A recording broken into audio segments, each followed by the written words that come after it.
Yeah. Symposium of Architecture, Okay. 3,000, 4,000, 5,000. And now we are welcoming Akil Skafe Smith, one of the founder of Resolve. And it's from UK, London, I think, right?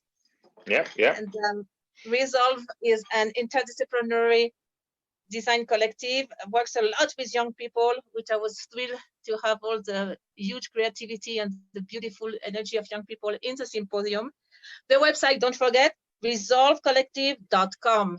So Akil, welcome. And would you want to start to present yourself and all your job and all the connection you are making right now? It's beautiful. And thank you so much for your time. Sure, yeah, no, thank you so much for having me. And yeah, like you said, so I'm 1/4 of Resolve Collective. We're an interdisciplinary design collective. So we try and work with art, architecture, engineering, and technology to address social issues. A lot of the work that we do kind of stemmed from working locally. So when we started, we were working in our own backyards, we were working where we were from in our area. And that really kind of stemmed on and has evolved. And now when we work, wherever we work, it could be across London, across the UK, across Europe, we always try and kind of bring that mindset of working locally, or kind of that conversation between being a local and also being a designer, and trying to blur those boundaries in really meaningful ways.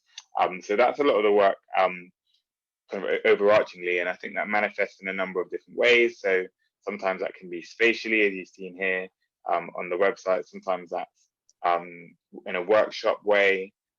Sometimes it's strategically, so we work with other architecture studios and big kind of strategic projects as well.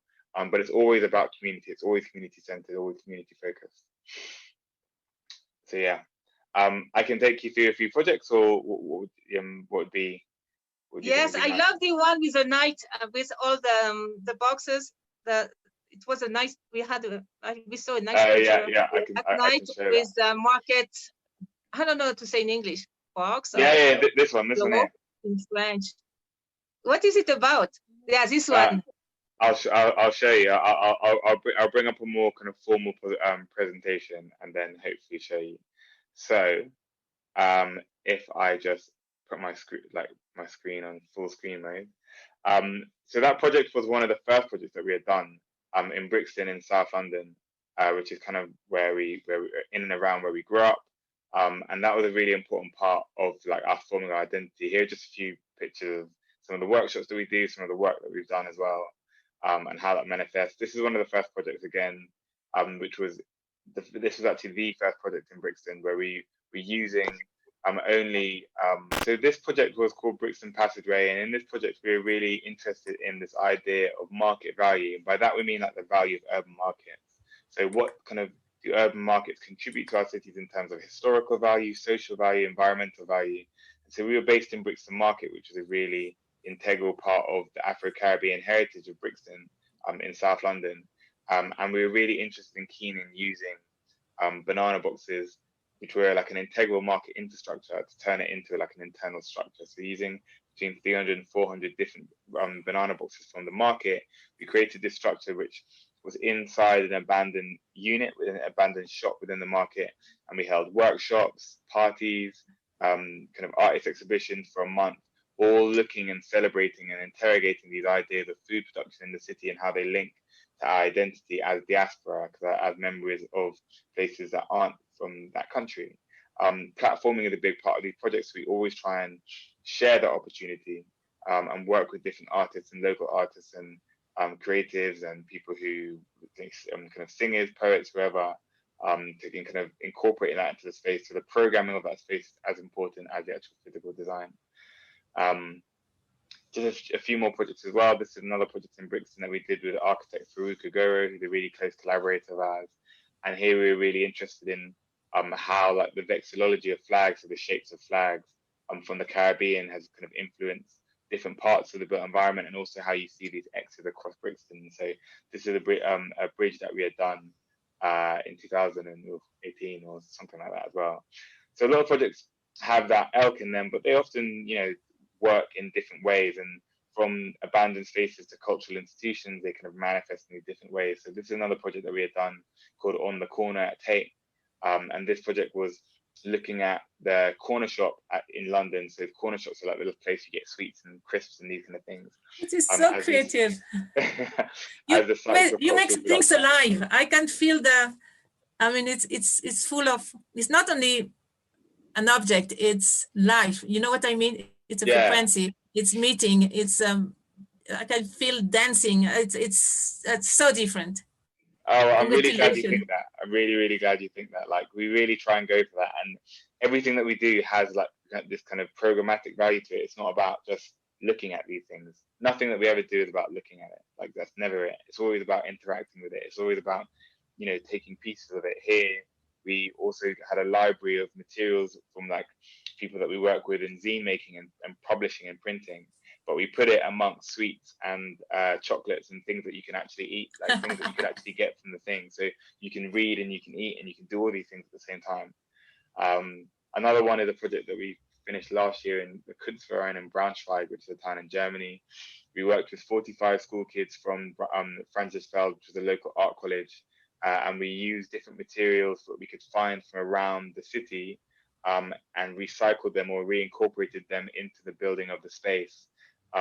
So from like turning old t-shirts into reconstituted yarn, which is on the left, turning sand into bricks, turning paper and newspapers into bricks as well, using old plastic bits to turn those into sorry, long slide, into joinery. And that was all to celebrate the life of this 18th century philosopher called Anton Wilhelm Amo, who was a German Ghanaian philosopher in the 18th century.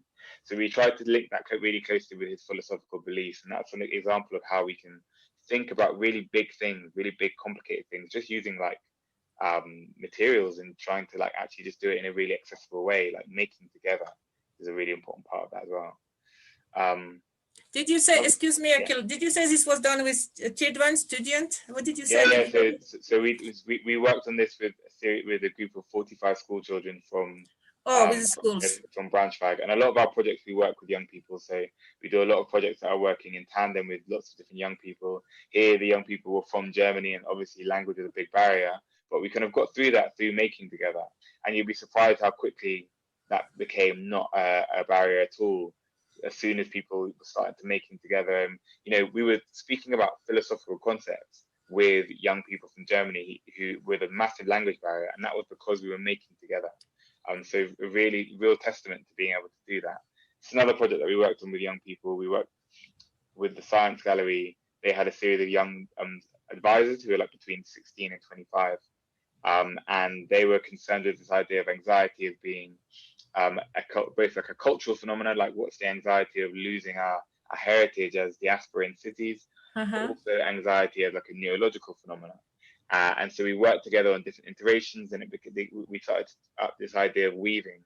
And so we used this concept of taking old t-shirts from the local area and turning it into big loom walls, and then got fabrics from different diasporic markets across London. So like Brixton Market, which is Afro-Caribbean, Shepherd's Bush Market, which is Arab and Middle Eastern, Ridley Road Market, all these different places, and took those fabrics, and so people could weave in and out of the space physically and also metaphorically.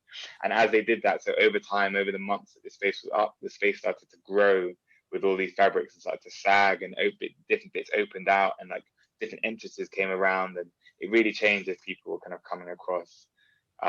We also work digitally as well, and that's one of the things, unfortunately, it's not on the website because it's so much is kind of out of date. And so during the lockdown, we had to find a way of connecting with people, find a way of working with people. And one of that was kind of really working digitally and working in digital space. And so one of the things we do is kind of program these old school games that you can go through. And it's sometimes when we're doing like writing, if you're doing publications, this was about institutions and how we might be able to change institutions. And it was making fun of certain institutions. So it was making fun of art institutions and universities in the UK, and also public sector, so the local authorities. And so you could embody these places, you could go into those institutions, and you could go around and you could explore things. And you know, it was a really good way of just being able to do that. So we've taken that approach on. We can continue to do that in different projects where we have to work digitally as well. That's a great idea. So that's all games. Yeah. So this is all like really simple games. Like you can just go on the computer and with your mouse or your keyboard, you just navigate the games and people talk to you in the games as well. So like sometimes if you're writing an essay rather than actually writing that, we'll put it in dialogue so that it comes through in the game. So yeah, that's one of the parts. And Yeah, another I like the design. Cool. Another digital project was this one. So like when we were working, when lockdown first happened and we were really confined, we ended up, instead of going out to talk to people, we mapped using this digital platform. So we coded this website, which was a map that people could then post their memories of a place on. And so all of the things there are kind of different posts and memories that people had of this area. And we use that to inform this master plan that was working with communities and working to try and realize community aspirations in the area, and also to try and like value certain things, like when sometimes in areas it's very difficult to understand an area just by being there. And also, if you're a policymaker, it's very difficult to understand an area through a map or through a kind of through a policy map. Sorry. So when you're trying to get people's memories, you can really understand how people value things that already exist in the areas, right? So how people value like going to the experience of going to the shops, growing up, going to the park, all of these little things. They really came out in a really great way from the website. And then we tried to make it really illustrative and drawy so that you didn't feel like it was a finished project. So that you knew that this was something that was incomplete and that it took you to kind of to fill it in. Yeah, the design is cool. Yeah, what I mean, this was a part you of have the so many things. It's amazing. Yeah, so I didn't realize how many things I had in here. I only meant to keep it short. This is a part of the project that we did in Germany. So we also did lots and lots of research that we wanted to share with everyone. And the lockdown gave us a good way of making it all online, right? And so anyone across the world could access all this stuff. And it also coincided with lots of different interesting movements that were happening, and we could like link them up to live things that were going on. But rather than you being able to go to this library just with text and words, we wanted it to be intuitive. So we designed these flags based on Amafo flags, to kind of, so people could just do it intuitively, like a flag that you like the look of, you could just click on, and then you might go to a reading or a movie or a podcast or a film about anything. And we found that was a really good way of like encouraging people to explore material rather than being kind of overwhelmed by the amount of text that you see in front of you. I think that was a really important part. I don't know what slide's next. I'm just this is how we designed the one. We designed it through WhatsApp. So we designed the Germany project through WhatsApp while we were in lockdown as well, which is important.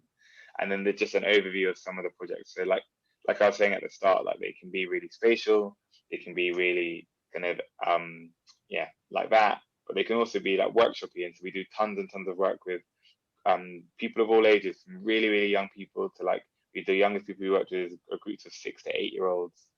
6 years old. Yeah. And it was really fun too, right?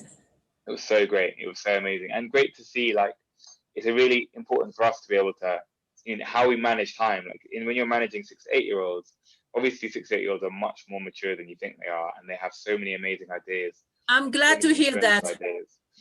But then you also have to remember that they are 6 to 8 year olds who want to have fun. So you have to be a designer and a teacher at the same time, right?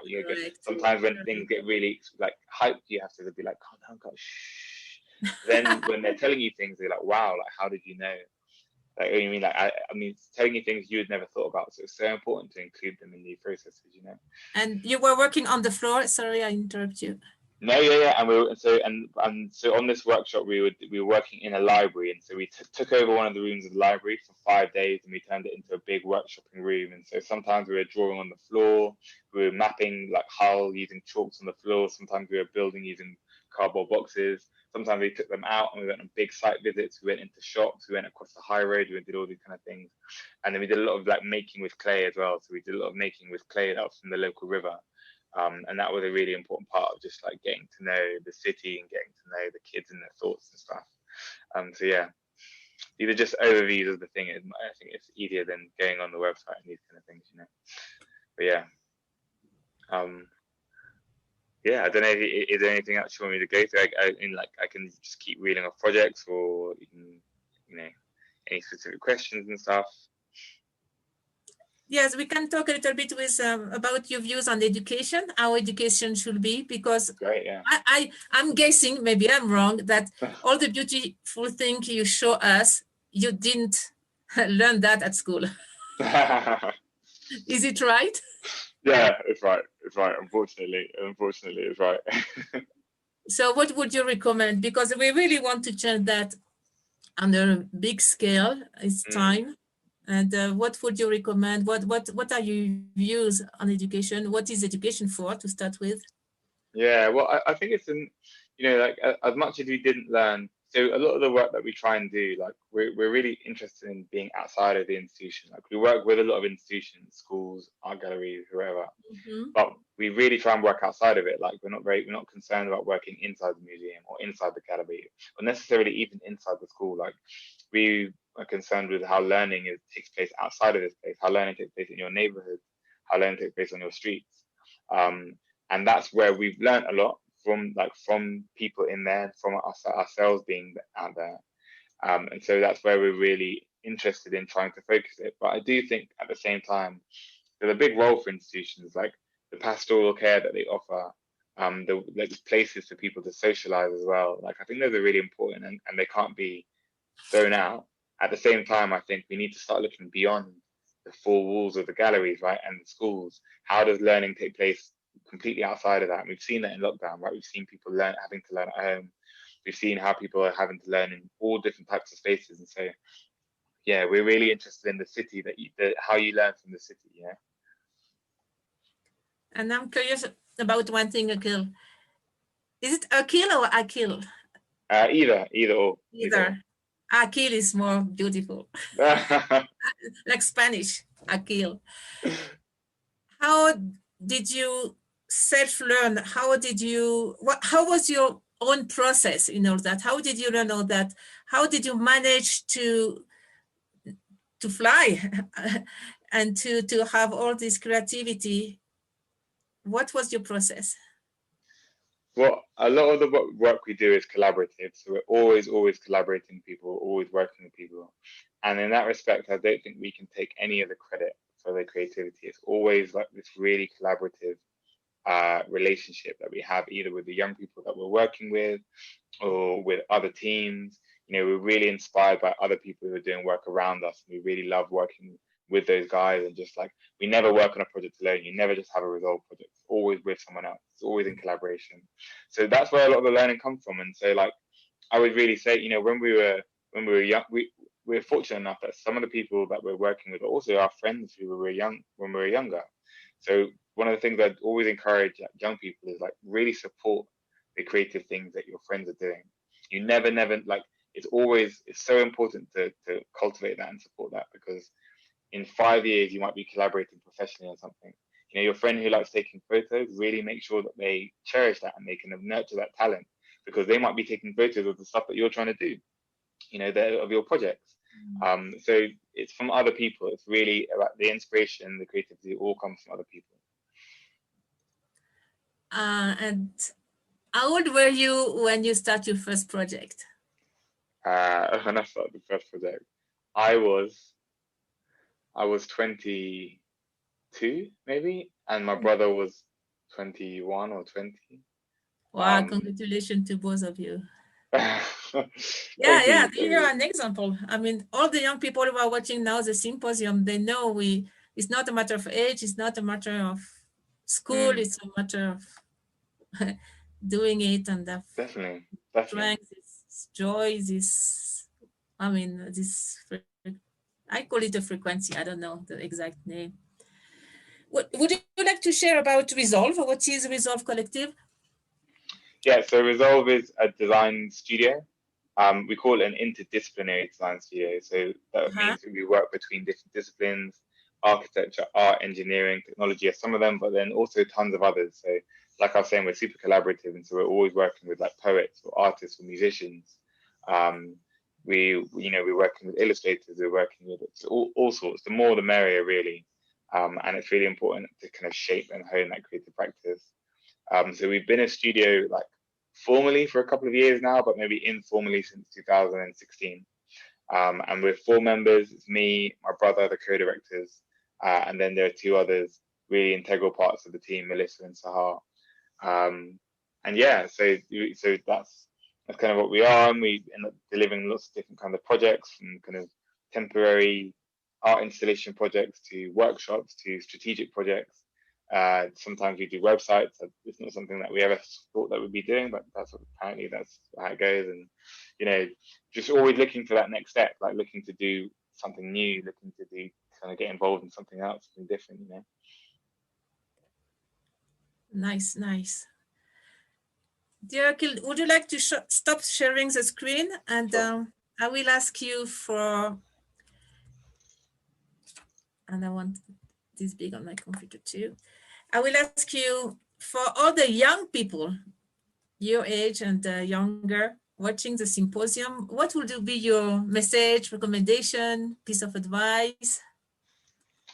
I would say, well, I definitely, like I was saying before, like definitely cherish and nurture like your friends' talents when you're young. Like you never know what's going to happen. But I say also more specifically, you know, I think there's a really detrimental barrier to creativity that starts by telling people that they're not creative. And in school, we so often get told like you can't draw, or you can't do this, or you can't do that. Mm-hmm. And I would say that if you're a young people and if you're a young person and you really want to do something, you're super passionate about something, do it regardless. And don't worry about what happens. Don't worry about when you stray. You know, every artist, every creative that you've ever talked to has done something, hasn't arrived there in a clean sweep. They haven't gone from A to B. You know, like no one's ever done that. I've worked in bars, I've worked in motorcycle shops, I've worked, you know, in all sorts of places. I've done all sorts of things, and I've arrived here. And I think like that's because you need to stay true to your passion. You need to stay true to your creativity wherever you happen to be, and wherever you end up. You know, you can be creative in whatever you do. See, I was saying see in Spanish. There is a saying: if you're happy with what you do, you are on the right track. Definitely, definitely. Thank you so much. Thank you for your time. That was a wonderful time, a wonderful interview, wonderful pictures too, and wonderful energy. You take care, and we keep in touch. Yes, definitely. Thanks so much, Noemi. And everybody's welcome. Amazing. Thank you so much. Thank you.